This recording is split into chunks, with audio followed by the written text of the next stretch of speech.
Hello everyone, welcome to Aaru's insights and today we are going to discuss India's struggle जो कि वो face कर रहा है सुपर पावर्स के बीच बैलेंस करने में। इंडिया का पावर बैलेंस आखिर है क्या? ये एक स्ट्रेटजिक ऑटोनॉमी है। हम देखते हैं कि पूरा वर्ल्ड सुपर पावर्स की तरफ शिफ्ट होता है, तो वहीं इंडिया चूज़ करता है अपना खुद का रास्ता। The divided world is divided into east and west, democracy and authoritarians, NATO and BRICS. What is strategic autonomy? जहाँ हम बात कर रहे होते हैं स्ट्रेटजिक ऑटोनॉमी की, तो बात आती है सिर्फ और सिर्फ फ्रीडम ऑफ चॉइस की, freedom to decide without external pressure.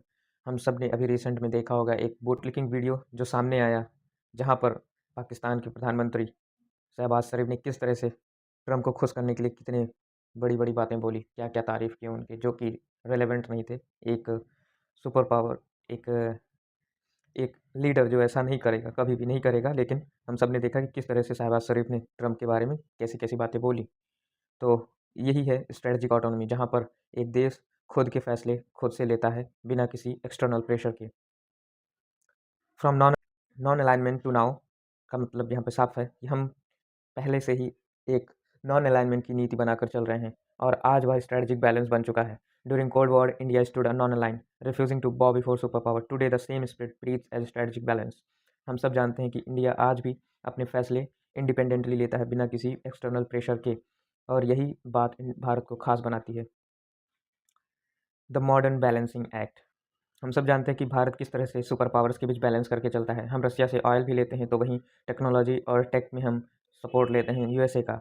वहीं पर हम चाइना से अपने बॉर्डर्स को भी प्रोटेक्ट करते हैं, तो वहीं हम लीड करते हैं ब्रिक्स को, और क्वाड के साथ हम अपनी अलग पहचान बनाकर रखते हैं।